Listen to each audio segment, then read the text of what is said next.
This story begins, it's really a love story between two people, Heath Colvin and Audrey Rowe, our mother and father, who were working at the Piedmont Hotel in Seattle. And in 1941, Heath Colvin came up to Paradise Inn to be the resident manager at the age of 24. And Audrey, who was 23, waited in Seattle to see how it would work out for the two of them perhaps to come to Mount Rainier and be part of the management of Paradise Inn. And as we saw, they fell in love with the mountain as they had with each other. Our dad, Heath, was alone with the employees for the first summer, and he had some communications with his boss, Paul Siva, about under what circumstances his wife Audrey, if they were to get married, would be able to come up as well. And they wrote long love letters to each other, and the ultimate decision was that yes, Audrey could come, but she would have to work, and it wouldn't be fair to the other employees for the manager's wife to be there and not do her part in all the different tasks that were required to open and close Paradise Inn for the season and to look after the guests. So this was 1941, a year that lives in infamy, yes, as our whole country remembers. And Mother, being totally in love with this man, our father, made the decision that this is where she wanted to be. We have notes that Heath Colvin took as the fall of 1941 came about before World War II started. And these are the words that he said to describe what happened. In the fall and before the snow falls, it's the only time of the year when we can get our outside work done. Repairs to the building, transmission lines, power plant work, etc. Since I was one of the new full-time employees out of 12 full-time staff, I had to relieve others so they could have vacations in the fall. I finally got away around the 1st of November, and on the 14th, Audrey and I were married. We both returned to Paradise about December 1st.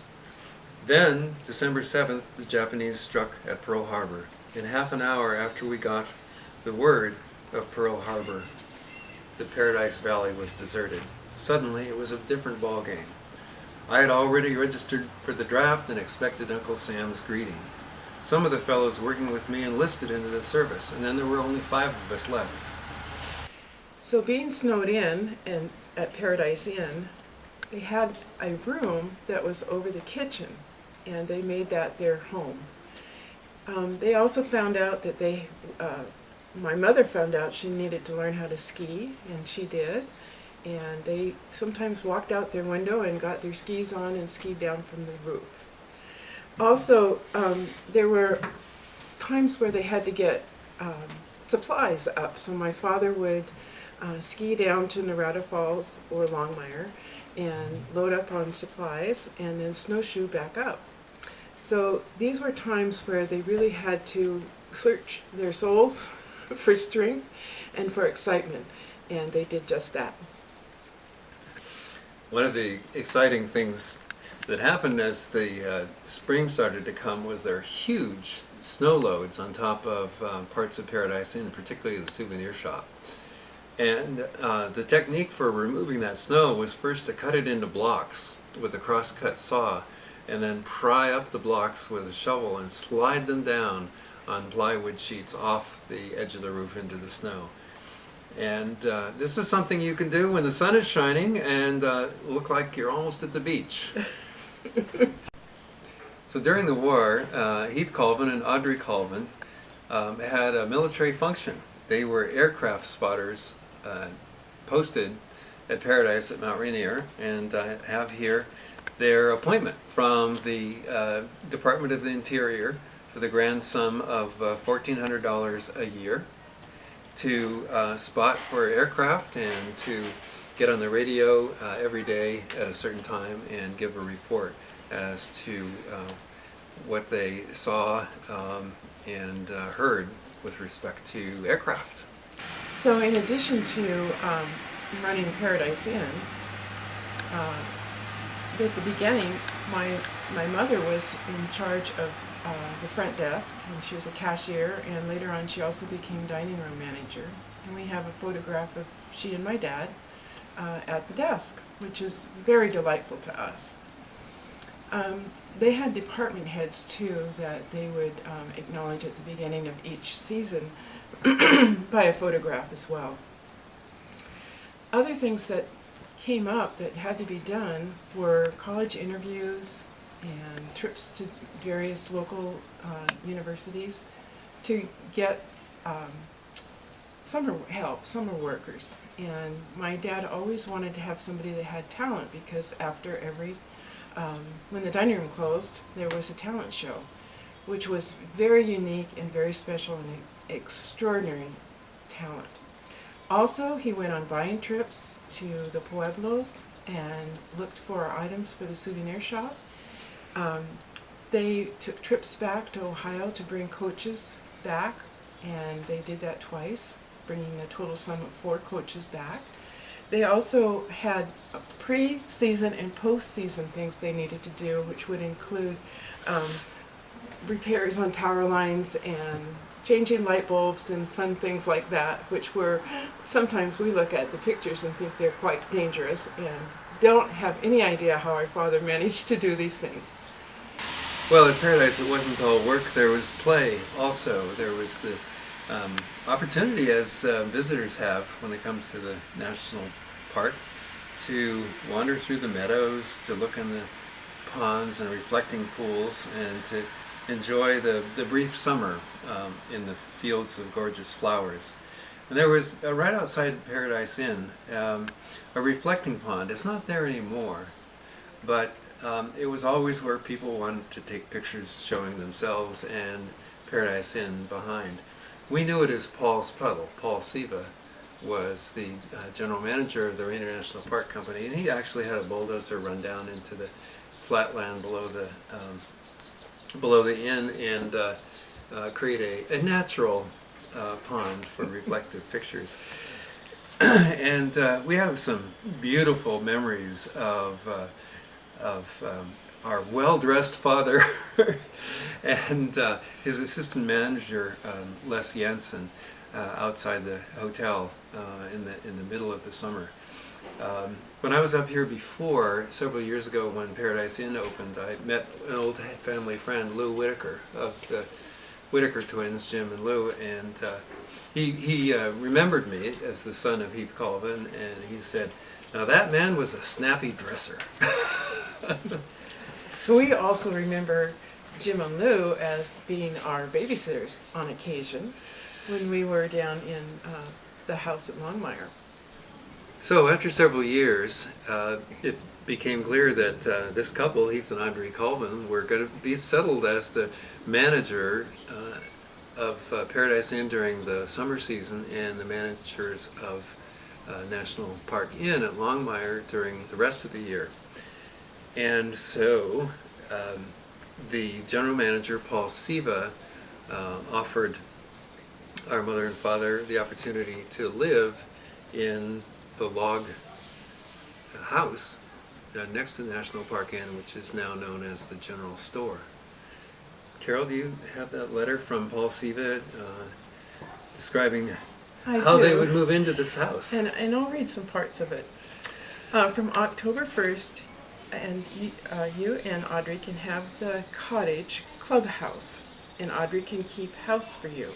2 bedrooms, a bath, kitchen, fireplace, oil heat, etc.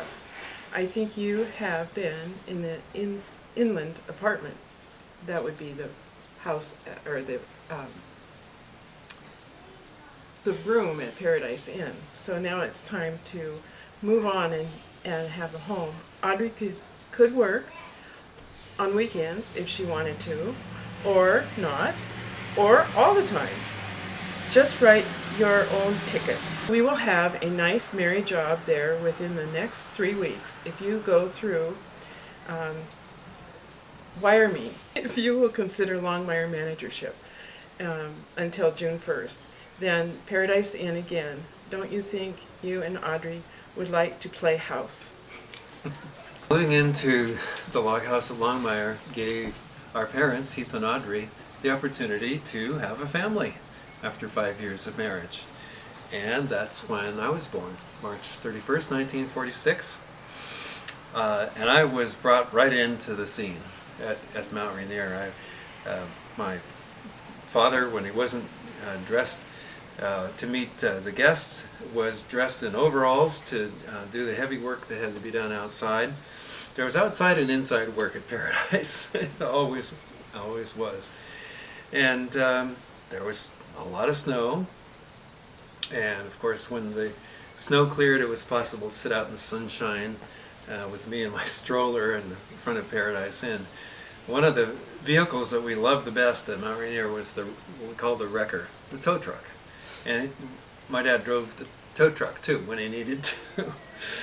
So I was alone. I was an only child, but only for 2.5 years. And then Carol was born. So October 21st, 1948, I was born. And I was born into this wonderful family. I had an older brother and my parents who were busy and working, and we had the best time ever. One of the things that Rig and I liked to do was sit out on the rocks in the front of the house and watch the buses come by, and they would always stop and unload in front of National Park Inn. And so we saw all kinds of servicemen, particularly at that time, and we saw a lot of tourists who were coming in on coaches. The other thing that we were able to have in the back of our house was sandbox and a swing, and that kept us occupied for quite a few hours. There was the occasional bear that would come across the top of the branch where the swing was, and we would wind up having to quietly go to the back door and sit on the steps and wait. My mother was very calm, and she would wait. We would wait until the bear climbed down from the tree, and then we'd just go back to play. So we had a lot of experience with our life and integrating it with the natural life around us. Oh, those were wonderful days. We both remember the morning when we looked out at the vine maple grove next to the house and saw that a doe had given birth to 2 fawns the night before. It was such a beautiful spring moment. We also celebrated Christmas inside the log house next to National Park Inn. Hung up our stockings on the mantle above the big fireplace and waited for Santa Claus. We had birthday parties on the porch of the house, and we went berry picking. One of the things that Carol and I so enjoyed in the fall was picking huckleberries. And the best place to pick them, besides Lake Louise and Reflection Lakes, was near Canyon Rim.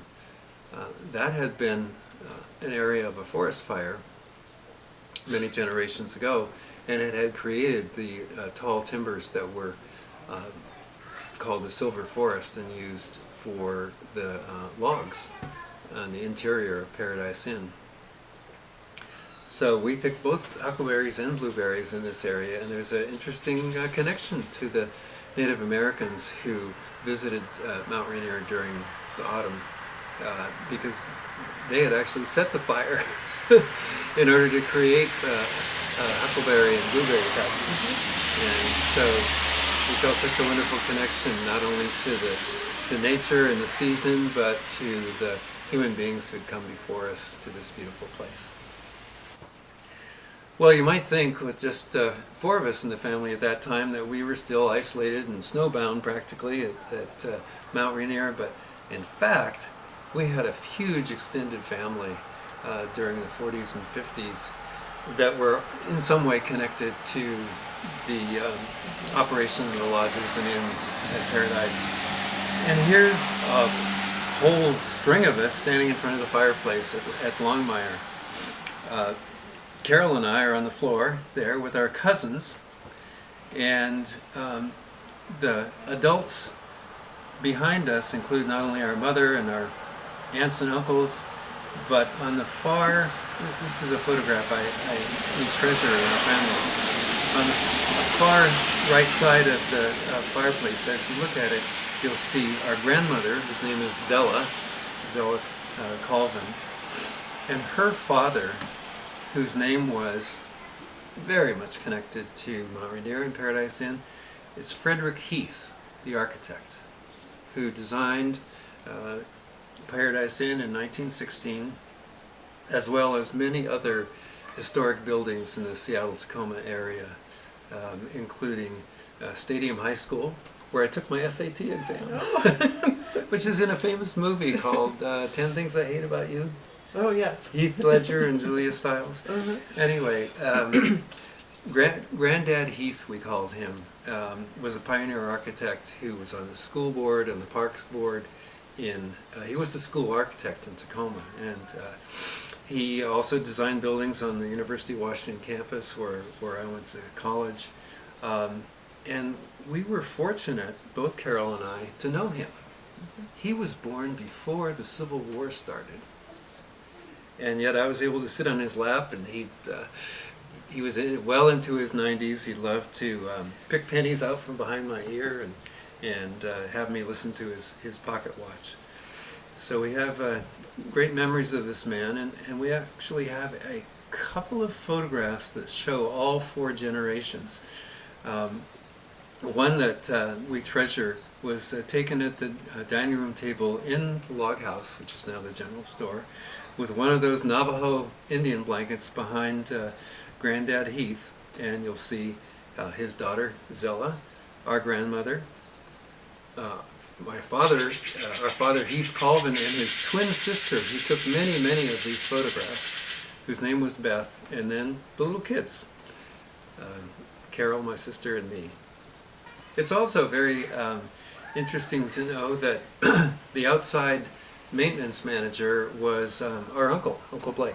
Mm-hmm. And he and his wife Mary had 5 children, and they lived in a cottage also at Longmire, about a quarter mile away, and there were 5 of them. So we had cousins to play with, but nobody else.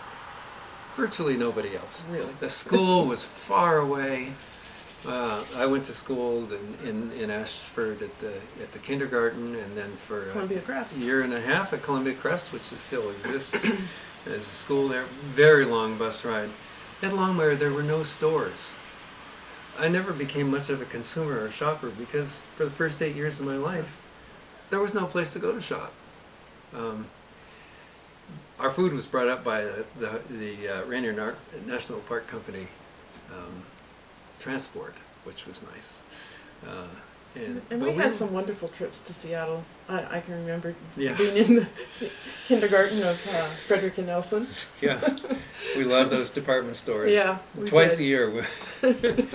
But being here alone with the nature was the most wonderful thing about our childhood. And the other thing I wanted to mention is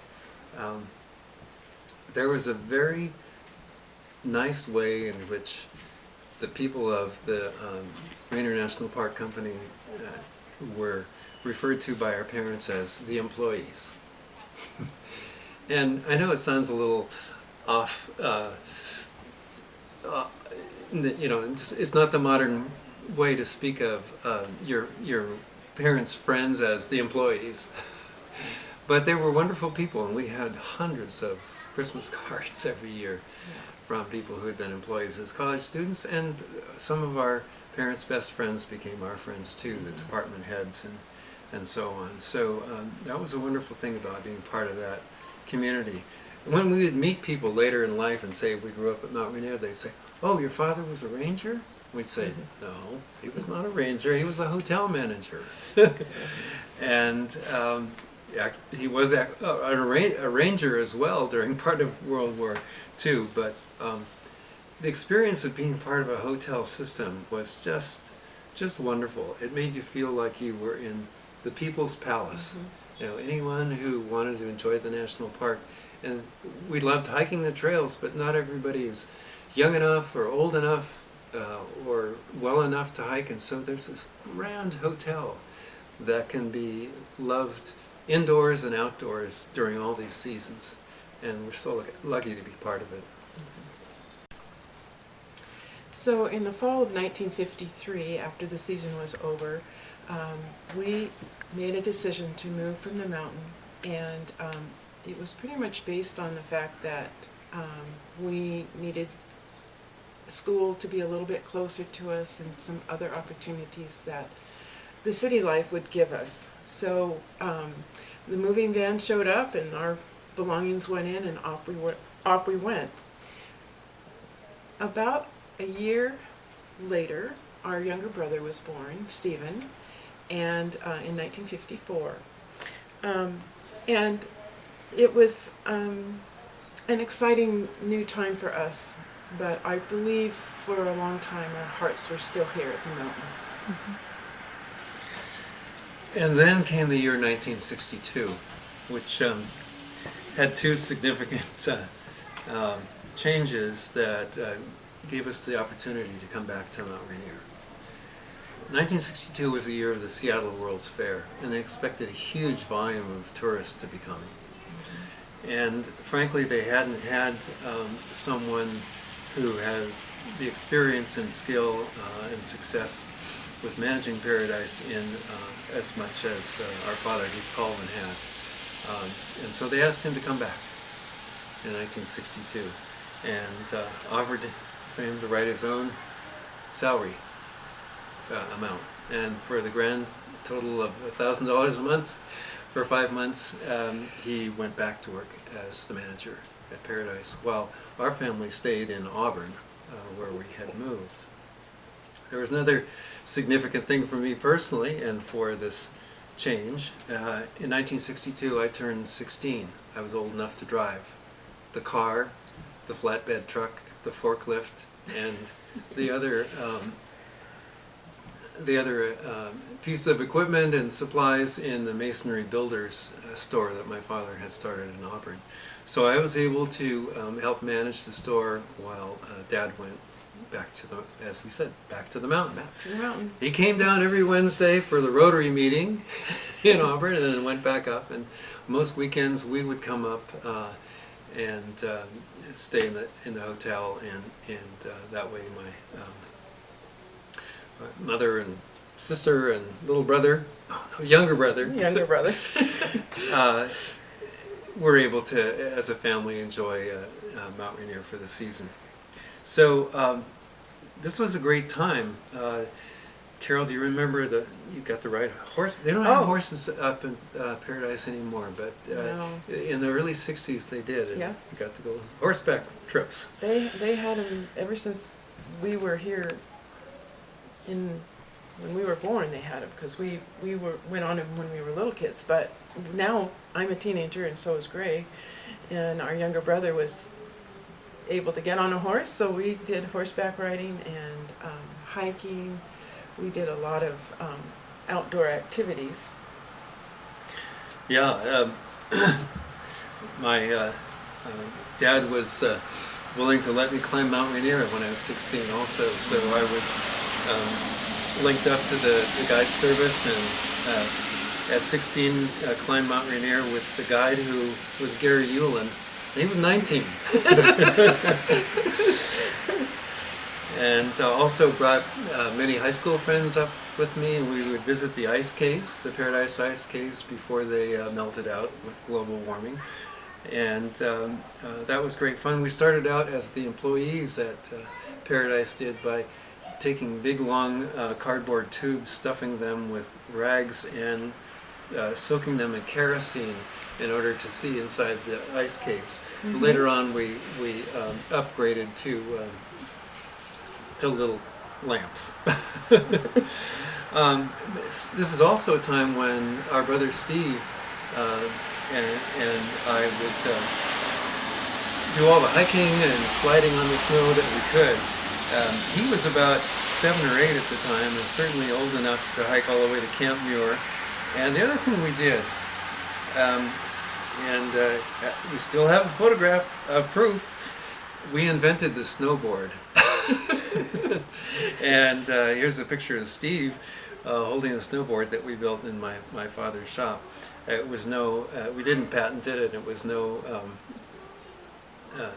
not a great piece of equipment, but we did like to take it out on the snow slopes. And it was a board, and you slid on it. It was the time when surfboarding was popular, and so we thought, oh well, we could do this on snow. Yeah, we hiked, we jumped over crevasses on the Muir snowfield, and we felt very good that Steve had the chance to become part of the Mount Rainier experience, because he was not born at the time we lived up here in Longmire, but we sure had the opportunity to become part of our family's history at the mountain the second time that we went up. And in 1966, just before I had to go into Air Force summer training camp, our father decided to basically stop. He was 52 then, started at 24 as the resident manager of Paradise Inn, and was still in that position for the second time at age 52. And nevertheless, the mountain has been such a part of our family heritage, and our view of the world is still with us. Yes. The first time this reminiscence of our time at Mount Rainier is going to be shown is on the occasion in May of 2019, when the Annex is to be reopened. Now, the Annex was built in 1924, which was about 7 or 8 years after the main Paradise Inn building was constructed. It has 4 floors and really provided the huge amount of space for guests that there is now at Paradise. And we often stayed at the Annex when we came up on weekends to visit our father. Our father who art in paradise. You can get carried away. Anyway, one of my best memories about the Annex, I don't know if it was on every floor, but certainly upper floors. We walk in the room, and this is back in the before the 60s. You walk in the room, and right next to the window was a big cleat nailed to the floor with a very thick knotted rope, which was to be thrown out of the window and climb down in case of fire. And I always thought this was very cool. So the idea that there would be a rope in the Annex to allow you to get out of the room in case of a fire was very exciting. But they took them out because there were too many visitors who came to the Annex. They walked in the room and said, I'm not staying here. So, I mean, they have decent fire escapes, but the knotted rope was quite an interesting feature at the time. The other thing to mention is this is a totally wooden building, and in addition to being resident manager of Paradise Inn, our father Heath had to wear many hats, including being the fire chief. There was a fire engine. Is there still a fire engine up there, Carol? I'm not sure. I'm not sure. There was a fire engine that needed to be at Paradise in order to deal with fires. Now there are sprinklers and fire alarms, but back in those days there were not. If there was a fire, which often occurred because somebody was smoking in bed and fell asleep, these were in the days when a lot of people Everybody smoked. was smoking in the 40s. Yeah. And Dad would have to go put out those fires. And he told us how to do it. We learned a little bit about fire safety. He says the first thing you do is you put your hand on the door to see if it's hot. Mm-hmm. And he would bring the hose. There were hoses in the hall, right, and as well as fire extinguishers. He'd bring the hose down to where the room was, and then if it's you find out how bad the fire is from how hot the door is. And then you have to open it very slowly because the rush of air can cause the fire to explode. And you go charging in with the fire extinguisher or with the hose. And I do remember him coming home totally fatigued and covered with smoke and ash from having to fight the fires in the hotel rooms. The other thing is too, he would always stay up at the inn until the Glacier Room closed, which was the cocktail lounge. Make sure all of what he called the drunks got into their room so they wouldn't start a fire.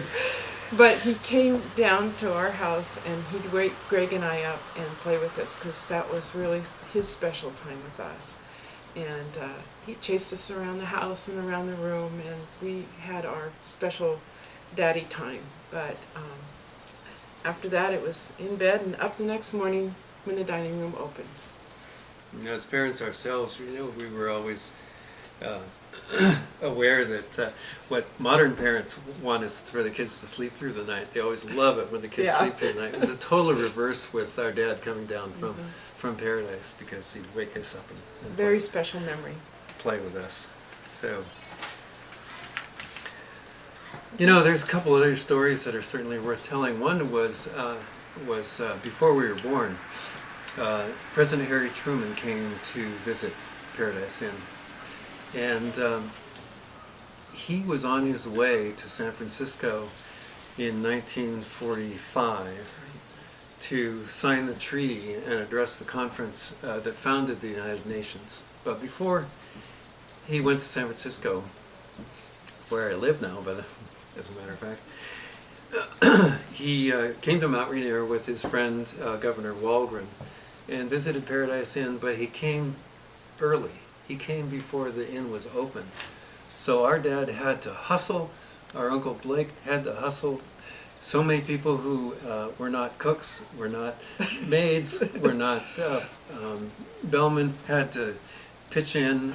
They polished the floor. They had to do all these things in order to get ready for the visit of the president. And they did. They made it, and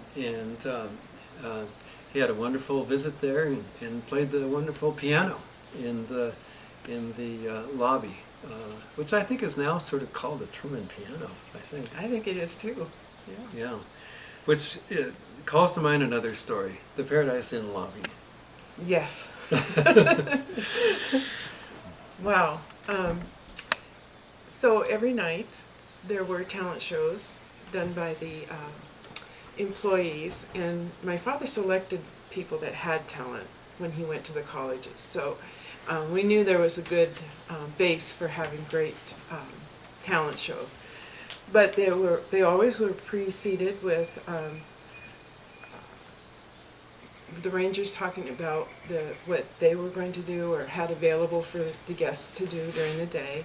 And then the guide service, as Greg alluded to earlier, they jumped Jim and Lou Whitaker would come out over the balcony and rappel down onto the floor, which was such a wonderful vision, and it was really spoke well to what the guide service could offer. We also would have the show, and the people that were working in the dining room would come out, and sometimes they'd have their tall chef hats on and whatnot. And they all sang as they came out, and then they sang as they left. That's right, they did, yeah. And after this talent show, the dance floor, which is not there anymore, it's carpeted now, was open to both the guests and the employees to have a time with the jukebox. And they all played and danced, and it was just a lovely time for guests and employees to be together.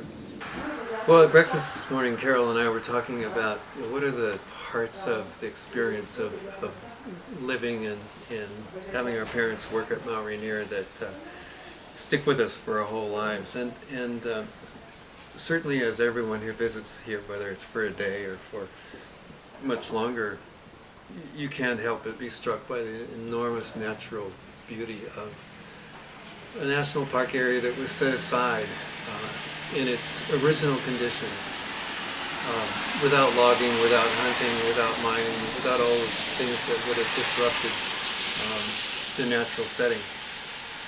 But one of the things that was done was roads were built and hotels were built. Call them hotels, you can also call them lodges or inns. Mm-hmm. But so far, it does seem that it was kept to a minimum of interfering with the natural environment and maximizing relationship between human beings and nature that is really quite well balanced, I should say. Because since there are roads that take you all the way up to paradise, not to the top of the mountain, as some people always ask, how do you drive? You cannot drive to the top of a mountain that has 25 glaciers on it. It's just not possible. Glaciers move. But the fact that the road was built, but not all around the mountain. If you want to go around the mountain, you have to hike the Wonderland Trail, 93 miles of the Wonderland Trail. But you can drive to Paradise and Sunrise and Anapkosh and so on. And you know, no matter what your age is or what your physical condition is, you can come and enjoy a rustic setting. One that does not have a television in the room or a telephone in the room. And if you want to mail a letter, which is a good thing to do, or a postcard, you put it in the stump next to the front desk. I think there's still one phone booth up there, right? Mm-hmm. One or two phone booths. And I suppose in one of these days, someone will insist that modern life will require Wi-Fi connections and so on. But whether that ever happens or not, when you come to a place like Paradise or Longmire and you don't have the modern distractions, you just have the nature, you just have the weather, the snow, the hiking, the animals, the trees, it allows you to go to a place that is hard to get to these days. A place where that intimate connection between the natural world and our life as human beings can be realized. I think it had the influence of making me very much an idealist. It is like paradise. It is like the ideal world to be able to live close to nature. And I think the concessionaires and the Park Service have done a great job in being able to put those two parts of life on Earth together. This sign hung over the porch where it says General Store now. Here we are, we're home. So we're going to go inside and see if we can remember where all the rooms were when we lived.